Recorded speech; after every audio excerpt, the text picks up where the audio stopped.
भाग्य शिवछत्रपती शिवाजी महाराज म्हणून भेटणे यापेक्षा दुसरं सौभाग्य नाही नाचं हे म्हणण्याला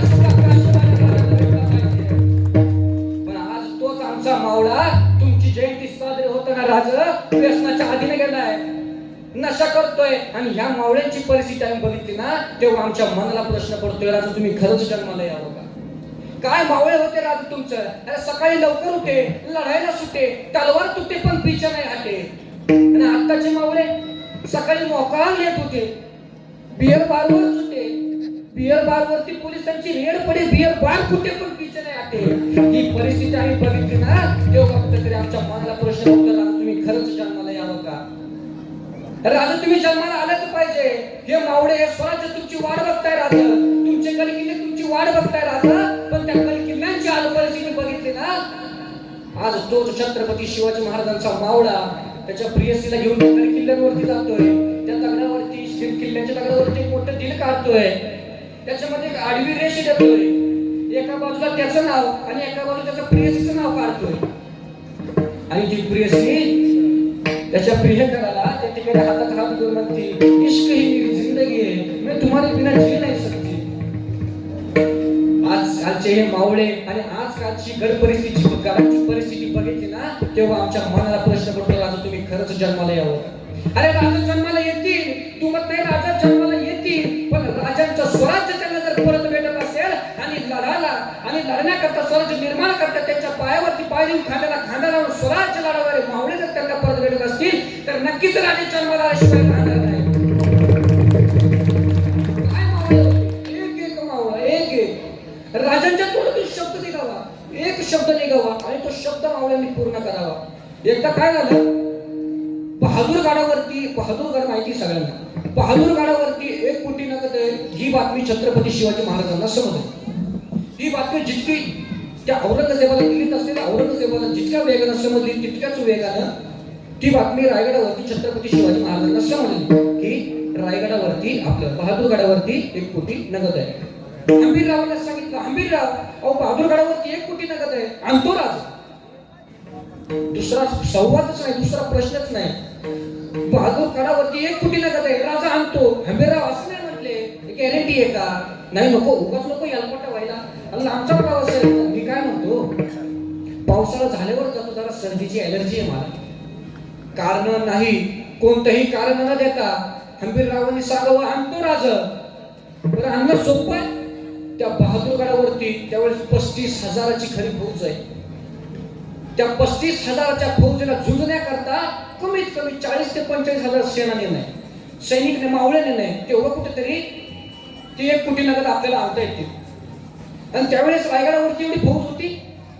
स्वराज्याचा नियम असा, दसरा झाला की सर्व मावळ्यांनी आपली शेतीची कामं बघण्याकरता स्वराज्याच्या बाहेर पडायचे आणि शेतीची कामं आवरून अक्षय तृतीयाला परत स्वराज्यामध्ये सामील व्हायचे. आणि राजांचा राज्याभिषेक आवरून सर्व मावळे आपल्या शेतीचे कामं करण्याकरता बाहेर पडले होते. आपल्याकडे काही दंगल झाला, काही मोर्चा झाला तर राज्य राखीव दल येत असतं. सर्वांना माहिती, राज्य दल आपण BSF म्हणतो. ते राज्य राखीव दल आपल्याकडे येत असतं. ही राज्य राखीव दल संकल्पना माझ्या छत्रपती शिवाजी महाराजांची. त्यावेळेस कंटिन्यू रायगडावरती रिझर्व्ह 10,000ची फौज असायची. 10,000 फौज असायची.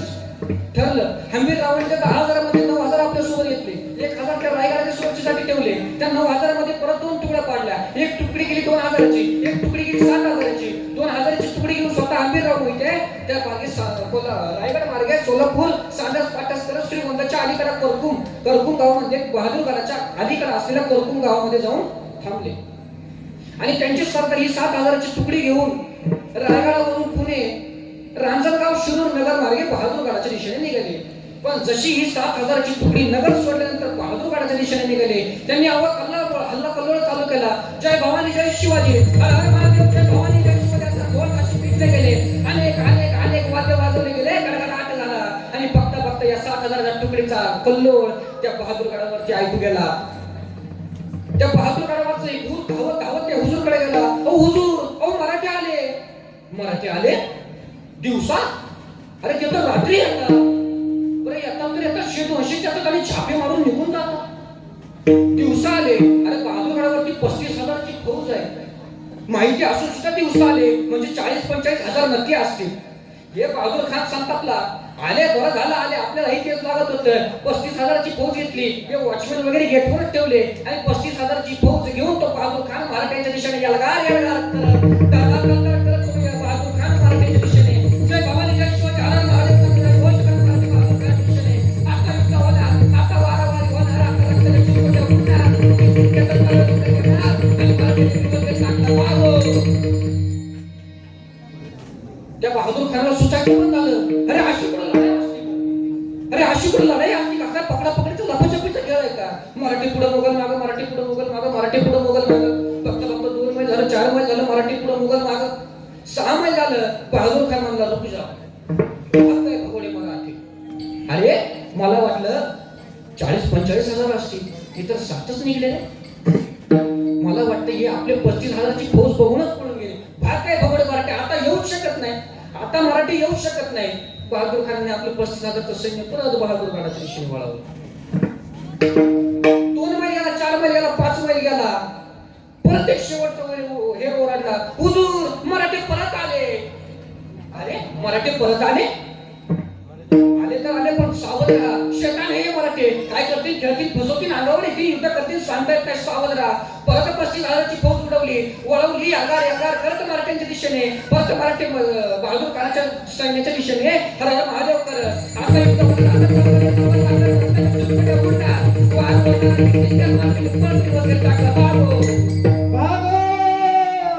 मराठी आले.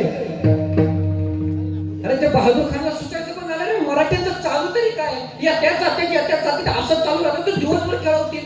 अशी पण लढाई केली जाते का? परत मराठी पुढे मोगल मागं, मराठी पुढे मोगल मागं, मराठी पुढे मोगल मागं. 4 मैल झालं, 5 मैल झालं, 6 मैल झालं. बहादूर खान म्हणला तुझ्या आता शक्यत नाही, आता मराठी येतील शक्यत. भाग गए भगोडे मराठी. परत बहादूर खान आपलं सैन्य वळवलं. चला बहादूर 2 मैल गेला, 4 मैल गेला, 5 मैल गेला. परत शेवटचा उचलला, आय हुजूर आहो ते मराठी परत आले. अरे त्या बहादूर खानाला सुचायचं पण झालं. अरे असंच चालू राहिलं ते मराठी आपल्याला दिवसभर असंच खेळवतील. आता त्यांना वळायचा चान्सच द्यायचा नाही. आता गेल्या तलवारीचे वार करायचे, त्यांना आता जाती तितक्यात आणायचे. आता पाठलाग सोडायचाच नाही. परत आता वार होणार, युद्ध होणार,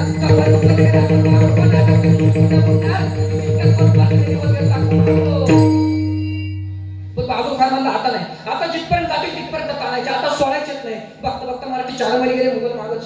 मराठी नगरमध्ये पोहोचले, मुघल मागच. मराठी रांजणगाव शिरूरमध्ये पोहोचले, मराठी मुघल मागच. एक बहादूर खानाचा हुजूर हे म्हणला, हुजूर आवत नाही, आता धरायचेच, आता सोडायचेच नाही, आता मराठ्यांना कापायचंच. बघता बघता मराठी रांजणगावमध्ये पोहोचले, मुघल मागच. बघता बघता मराठी पुण्यात घुसले तरी मुघल मागच. पण जसे मराठी पुण्यामध्ये घुसले तसे काही मराठी सासवडच्या घाटात, काही कात्रजच्या घाटात आणि काही सिंहगडच्या घाटात सगळे मराठी पांगले. तो बहादूर खान आला. अरे कहा गए हुजूर, इधर होते पुढे गेले. अख्खं जंगल अख्खं सैद रिटारे डोंगराखाली अख्ख्या पायाखाली घातल्या, पण हे काही मराठा सापडायला तयार नाही. आता बहादूर खानला काय माहिती, त्या सैदच्या चांगल्यामध्ये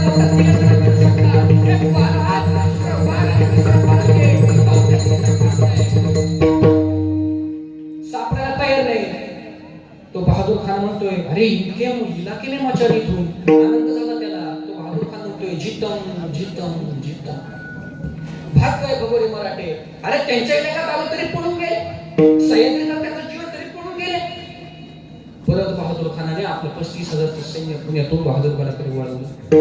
पण जसं ही खबर गुप्तहेरांद्वारे त्या करकुम गावामध्ये असलेल्या, म्हणजे त्या बहादूरगडाच्या शेजारी असलेल्या करकुम गावामध्ये जे हंबीरराव मोहिते 2,000ची तुकडी येऊन होते ना, ही एवढी खबर गुप्तहेरांद्वारे समजली की बहादूर खान त्याचं 35,000 सैन्यानिशी पुण्यात आहे. बहादूर खान म्हणले, आपले हंबीरराव मोहिते म्हटले, बहादूर खान 35,000 सैन्यानिशी पुण्यात आहे, इकडलं रान मोकळच आहे. जसं समजलं तसं 2,000ची सेना घेतली, बहादूरगडावरती आक्रमण केलं. हे वॉचमन वगैरे सुजवले, लोळवले, खाली पाडले, 1 कोटी रुपये उडवले. तिथलं 3 सामान घेतलं आणि त्या 200 दक्षिणी घोड्यांवरती ते सामान लागलं आणि ते सगळं सामान घेऊन हंबीरराव मोहिते रायगडाकडे निघाले. खरं आता हंबीररावांना तिथलं सगळंच घ्यायचं होतं, सगळंच. पण त्यांना ते घेता नाही आलं. नंतर त्यांनी ते अत्यंत दुःखद अंतःकरणाने सगळं पेटवून दिलं आणि परत ते सगळं दक्षिणे घोडे घेऊन 1 कोटी नगद घेऊन किमती सामान घेऊन हंबीरराव इथे सांद्रस पाटस करत मार्गे परत रायगडावरती. इकडे बहादूर खान जितम जितम जितम करत हळूहळू नगरमध्ये आला. पण जसा बहादूर खान नगरमध्ये आला तसा त्या बहादूर खानाला त्या बहादूर गडाकडून नुसता धूर दिसायला. बघता बघता जवळ आला, बहादूर गडाजवळ आला आणि तिथला एक हेर ते वॉचमॅन पाडे पुढे तिथलं ते सुजवेल ते हुजूर सबले गए. अहो सगळं घेऊन गेले. कोण? मराठे हुजूर. अरे मग आम्ही कोणाच्या मागे होतो? मराठ्यांचे हुजूर. मग इकडे कोण आपलं? मराठे हुजूर. अरे एक गोष्ट शक्य आहे हुजूर, असंच झालंय. सुचायचं बंद झालं त्या बहादूर खानाला. नंतर तो विचार करतोय असं बनवलं होय 7,000 जणांनी इकडं आपल्याला नागे लावलं आणि 2,000 जणांनी इकडं आपला सुपडा साफ केला. अरे काय हे मराठी, क्या सोच आहे मराठी की. इतके निष्ठावान मावळे मला छत्रपती शिवाजी महाराजांचे होते. स्वराज्यातील त्या बहादूर गडावरच्या 35,000 सैन्याला युद्ध न करता, त्या सैन्याला सामोरेही न जाता, स्वराज्याचा एकही मावळा न गमावता, आर्थिक परिस्थिती कुठलीही न ढासळता छत्रपती शिवाजी महाराजांनी अलगद 1 कोटी रुपये मिळवले. इतके निष्ठावान मावळे होते आणि ते निष्ठावान मावळे माझ्या राजाने शब्द सांगून शब्द पूर्ण करावा असे मावळे जर माझ्या राजांना भेटले असते आणि जर ते भेटले तर नक्कीच राजे जन्माला आल्याशिवाय राहणार नाही. अरे माझ्या राजांचा शब्द होता, माझा एक किल्ला माझ्या मावळ्याने 1 वर्ष लढवला तर माझे सगळं स्वराज्य कामेच करायला त्या औरंगजेबाला 350 वर्ष लागतील. नीट ऐका, शब्द काय होता? माझा एक किल्ला माझ्या मावळ्याने 1 वर्ष लढवला तर त्या औरंगजेबाला माझं सगळं स्वराज्य काबीज करायला 350 वर्ष लागतील. म्हणून इतिहास सांगितला तो रामशेज किल्ल्याचा. औरंगजेब दख्खनीमध्ये उतरला, स्वराज्यामध्ये उतरला होता. 1.5 वर्ष झालं. अनेक युद्ध केले, अनेक पराक्रम केले, अनेक कट कारस्थान रचले. एकही विजय त्याला घेता आला नाही. एकही विजय त्याच्या कानावरती पोहोचला नाही. दरबार भरला त्या औरंगजेबाचा. आता औरंगजेब म्हणतोय एक जीत दिला तो मुझे कोई. अरे एक जीत के लिए हमारे कान तरस रहे, हमारे कान में एक जीत की कोई पीर चुका दो. अरे त्या औरंगजेबाने इतकं सैन्य पाठवलं पण त्यातलं काही सैन्य पाठीला पाय लावून अंग चुळत परत आलं आणि काही सैन्य जागेवरती काढलं. अशी छत्रपती संभाजी महाराजांची त्यावेळेस युद्ध करण्याची युक्ती होती. दरबार भरला औरंगजेबाचा. काय करावं मराठ्यांना कसं हरवावं. एक सरदार पुढे आला, हुजूर मराठी जिंकतात, मराठी लढतात त्यांच्या गड किल्ल्यांच्या आधारावर. गड किल्ल्यात त्यांचा जीव आहे ना हुजूर. आपण एक काम करू, पहिले त्यांचे गड किल्ले ताब्यात घेऊ आणि मग त्यांना मराठ्यांना सांगू. गड किल्ले जर ताब्यात घेतले तर नक्कीच मराठी आपल्याला शरण येतील. ठीक है, सही बात कही तूने. औरंगजेब म्हणतो सही बात. ऐसा ही करेंगे, पहले मराठियों के गड़ किले लेंगे, अपने आप मराठे अपने घुटने झुकते हुए हमारे सामने आएंगे. ऐसा कौन सा किला है जो जल्द से जल्द हम ले सकते हैं. म्हणजे कसं नको पाहिजे घराला दगड लागायला. ऐसा कौन सा किला है जो जल्द से जल्द हम ले सकते हैं. एक सरदार पुढे आला, हुजूर आहे असा एक किल्ला नाशिक जिल्ह्यातला, दिंडोरी तालुक्यातला. तिथे प्रभू श्री राम विश्रांती करण्याकरता यायचे. प्रभू श्री रामाची तिथे शेज आहे म्हणून त्या किल्ल्याचं नाव आहे रामशेज. हुजूर रामशेज किल्ला आहे, सगळ्यात सोपा आहे हुजूर येण्यासाठी. त्या किल्ल्यावरती तटबंदी अजिबात नाही हुजूर. मावळे 300-350 हुजूर. तोफगोळे अजिबात नाही हुजूर. तोफगोळे नाही, मावळे 350 इतके थोडेसे मावळे, तटबंदी नाही. हाच किल्ला आपण घ्यायचा. हाच किल्ला आपण आता पहिले घ्यायचा. कोण जाएगा, कोण रामशेज लेके आएगा. उभा राहिला शहाबुद्दीन खान. मैं लाऊंगा रामशेज को. शाबाश शहाबुद्दीन, यही उम्मीद थी. बताओ कितने सेना चाहिए. हुजूर ज्यादा नहीं, 10,000. 300 जणांना हरवाय करता 10,000. ठीक आहे, 10,000.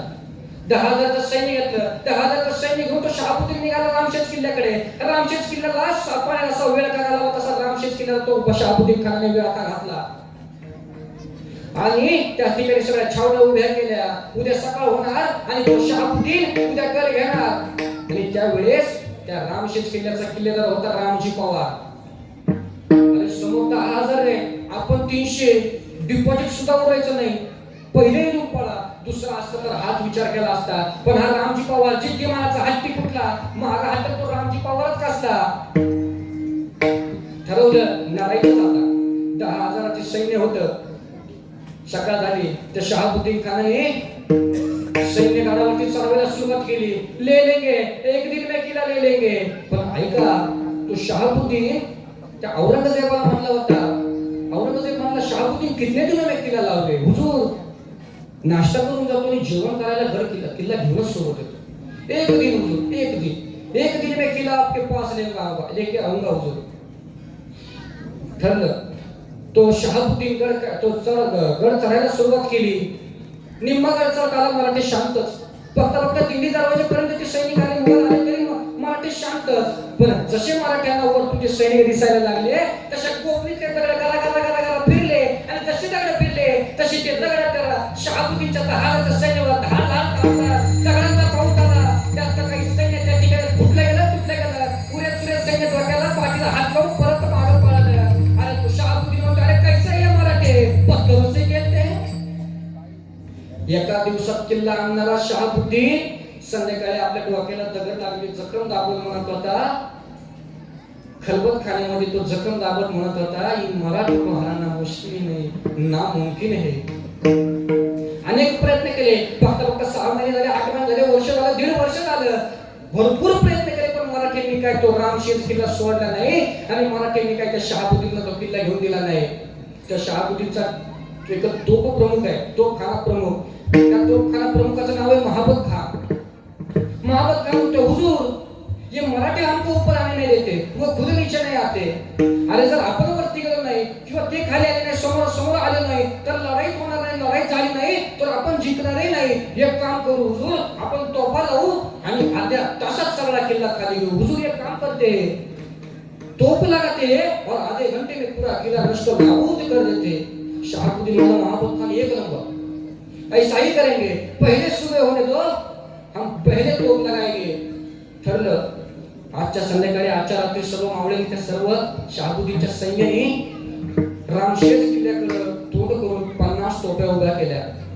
सकाळ होणार आणि उद्या सकाळी पहिले रामशेज किल्ला खाली घ्यायचा ठरवलं. ठासून दारूगोळा त्या तोफांमध्ये भरला गेला आणि त्या तोफा लावल्यानंतर ते शहाबुद्दीनचं सगळं दडलेलं थकलेलं सैन्य आपल्या छावणीमध्ये जाऊन झोपलं. रात्रीचा वेळ होता आणि त्या रात्रीच्या वेळेचा फायदा मराठ्यांनी घेतला आणि गड उतरून काहीतरी 100 मराठी खाली आले. जसे मराठी खाली आले तसे छावणीत घुसले. कापाकापी झाले, रक्ताच्या चिरकुंड्या घुसल्या. तसे हुजूर, छापा तसा तो शहाबुद्दीन उठला. अरे कोण ते? हुजूर मराठे. हा काय निकल गए. अरे क्या है मराठे, खुद नीचे आते नहीं, हमें ऊपर आने देते नहीं, और अभी रात के नींद में है तो आके छापा डालते. आता नाही सोडायचं. महाबत खान, पहिले तोफा लाव, आताच्या आत्ता गड खाली घ्यायचा. तो महाबत खान म्हणतोय, हुजूर रात्रीचे 2 वाजले. आता जर तोफा लावल्या तर तोफा आपल्यावरच येऊन पडतील.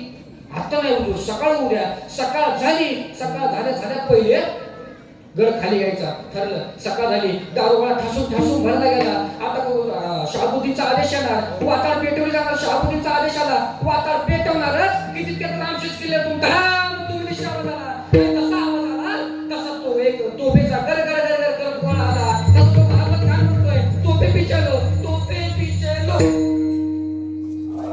शहाबुद्दीन म्हणला, अरे महाबत खान क्या हुआ? हुजूर, मराठों ने गोलाबारी चालू की है. अगर हम अपने तोहफा इधर रखेंगे तो उनके गोले हमारे पूरे तोपों को नष्ट नाबूद कर देंगे, और अगर हम हमारे तोपे पीछे ले तो हमारे गोले उन तक नहीं पहुंचेंगे. अरे तो शहाबुद्दीन म्हणते, मराठ्यांकडे तोफा तर नव्हत्या, मग हे कसं? तो महाबत खान म्हणतोय, हुजूर मराठ्यांकडे तोफा नव्हत्या, डोकं तर होतं. हुजूर मराठ्यांनी लाकडाच्या तोफा बनवल्या आणि त्यांनी आतून जनावरांचं कातडं लावलं. बरं ठीक आहे, बनवला लाकडाचा तोफा बनवला, आतून जनावरांचं कातडं लावलं. गोळे कुठून आणले मराठ्यांनी? त्या गोळ्याचा कुठून काय आणला? मग काल रात्रीचा छापा कशा करता मारला होता? जो आपला चालू गोळा होतो, जो आता आपल्यावर भारी पडतोय. सुचायचं बनणारा त्या शहाबुद्दीन खानाला अनेक प्रयत्न केले पण तो रामशेज किल्ला काही त्या शहाबुद्दीनला घेता आला नाही. औरंगजेबाचं पत्र आलं, शहाबुद्दीन तुम्हाला एक दिन कितने सालों का होता है? अरे तुझा एक दिवसात किल्ला आणणार असं म्हणलं होता. असं तुझं एक दिवस किती वर्षाचा आहे नेमका? आ जाओ वापस. घेतला मागून. अरे कोण जाएगा रामशेज. उभा राहिला फतेह खान. आता बाबा तो फतेह खान उभा राहिला फतेह खान. मैं लाऊंगा रामशेज. कितने सैनिक चाहिए हुजूर? 20,000. बरोबर 20,000. 300 जणांसाठी 20,000. ठीक आहे, 20,000 सैनिक घेतलं आणि 20,000 सैनिक घेऊन तो फतेह खान निघाला रामशेज किल्ल्याच्या दिशेने. सापाने वेळ का घालवला तसा परत त्या रामशेज किल्ल्याला वेळ का घातला. अनेक प्रयत्न केले. 2.5 वर्ष झाले, 3 वर्ष झाले त्या शहाबुद्दीन खान त्या फतेह खानाला तरी सुद्धा तो किल्ला घेता आला नाही. दरबार भरला त्या फतेह खानाचा, दरबार भरला. आणि मी प्रत्येक माझ्या कीर्तनात सांगत असतो की गावाचा जर विकास करायचा असेल, गाव जर आपल्या विकासाच्या दिशेने न्यायचा असेल तर ज्याच्याकडे पैसा आहे त्यांनी पैसा दिला पाहिजे, ज्याच्याकडे वेळ आहे त्यांनी वेळ दिला पाहिजे, ज्याच्याकडे कार्य आहे त्यांनी कार्य दिलं पाहिजे, आणि ज्याच्याकडे या तिन्ही पैकी काही नाही ना त्यांना निदान भरून तरी बसलं पाहिजे. बाकी या तिघांचं काही नाही. ज्याच्याकडे काही नाही ना त्यालाच नाही बरोबर. एक त्यांच्या त्या दरबारामध्ये असं होतं, दरबार भरला होता, एक सरदाराला हुजूर एक काम करते, हुजूर एक काम करू, कशाला त्यांचा किल्ला यायचा, आपण आपला नवा बांधू त्यांच्याशिवाय, त्यांच्यापेक्षा मोठा उभा करू. त्यांनी सांगितलं चेष्टेवारी, पण त्या फतेह खानाने ते सिरियसली घेतलं. अगदी बरोबर, सही बोले, हम ऐसा ही करेंगे. महाराज कौतुक करण्यासारखी गोष्ट आहे त्या फतेह खानाची. रामशेज जवळ आसपास असणारी एवढी झाडं 6 महिने तो फतेह खान तोडत होता. 6 महिन्यानंतर ते झाड तोडून झाल्यावर रामशेज किल्ला इतक्या उंचीचा आणि रामशेज किल्ला इतका बलाढ्य, त्या ठिकाणी लाकडी बुरुज, लाकडी दमदमा त्या फतेह खानाने उभा केला होता. इतका मोठा तो लाकडी दमदमा होता की त्या लाकडी दमदमेवर 50 तोफ आणि 500 मावळे बसतील इतका मोठा तो दमदमा त्या फतेह खानाने बांधला. ठरलं दमदमा बांधून झाला, उद्या सकाळ होणार, तोफावरती नेऊन सोडल्या. सकाळी मावळे 500 मावळे वरती जाणार आणि पहिले तर खाली घेणार. आणि तसं ते दमलेलं भागलेलं सैन्य परत आपापल्या छावणीमध्ये जाऊन झोपलं. रात्रीची वेळ होती. परत मराठी काही 100-150 मराठी गड उतरून खाली आले. जसे खाली आले तसे त्या छावणीत बसले. दगा झाला हुजूर हुजूर हुजूर, छापा छापा, रक्ताचे चिरकुंड्या उडल्या, लाटा उडक्या झाल्या, तलवारी वाजल्या. तसा तो एक ओरडला, हुजूर छापा छापा. तसं फतेह खान म्हणतोय, कोण ते? हुजूर मराठे, कहा गए? निघाल गए. तो फतेह खान म्हणतोय, आता नाही सोडायचं मराठ्यांना. आता काही केलं तरी हे मराठी आपल्यापर्यंत तोफा फेकू शकत नाही, आणि किती काही केलं तरी हे मराठी आता आपल्याला हरवू शकत नाही. सकाळ झाली, आता वाकार पेटवणार, दारोवार ठासून भरला गेला. आता फतेह खानचे आदेश आला, आता वाकार पेटवणारच की तितक्यात लाकडी दमदम्या खालून आणि तसा आवाज आला, तसा तो लाकडी दमदमा कसा ढासळला गेला.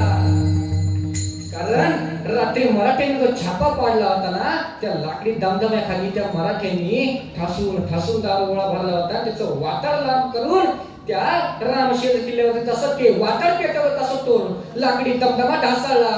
वरतून आमचा रामजी पवार त्या फतेह खानला म्हणतोय, अरे फतेह खान, जाऊन सांग त्या बापाला, जाऊन सांग त्या औरंगजेबाला, त्याचं स्वराज्य, माझ्या छत्रपतींचं स्वराज्य काबीज करण्याचं स्वप्न या लाकडी दमदम्याप्रमाणेच खाली ढासळलं नाही. त्याचं स्वप्न ते कधीच पूर्ण होऊ शकत नाही. इतक्या जिद्दीचे आणि इतके निष्ठावान माझे मावळे छत्रपतींना संभाजीराजांना भेटत होते. माझ्या छत्रपतींचा शब्द होता, मी बोलताना मग सांगून गेलो, माझा एक किल्ला माझ्या मावळ्यांनी 1 वर्ष लढवला तर औरंगजेबाला सगळे किल्ले घ्यायला 350 वर्ष लागतील. आमच्या एकट्या छत्रपती संभाजी महाराजांनी आणि रामजी पवारांनी हा रामशेज किल्ला थोडा तिरका नाही, अवघे 5.5 वर्ष अजिंक्य ठेवला. याला म्हणायचं निष्ठावान मावळे, याला म्हणायचं गडावरची निष्ठा, गडावरचं पुरे. अरे राजा जन्माला येतील, राजांनी जन्माला आलंच पाहिजे, फक्त असे मावळे राजांना भेटले पाहिजे. आणि आमचे छत्रपती सांगतायत, जर आपलं धर्माचं पालन करता, धर्म टिकवताना जर कोणी आपल्याला वाकडं आलं, जर आपलं कोणी वाकडं शिरलं तर त्याला त्याच भाषेत उत्तर द्यायचं. अभंगाच्या 3ऱ्या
वाकड्या धर्माचं पालन करताना कोणी जर आपल्या वाकड्यात शिरलं तर त्याला त्याच भाषेत उत्तर द्यायचं. म्हणून तीक्ष्ण उत्तरे हाती घेऊन बाण फिरवे विठोबा. बाज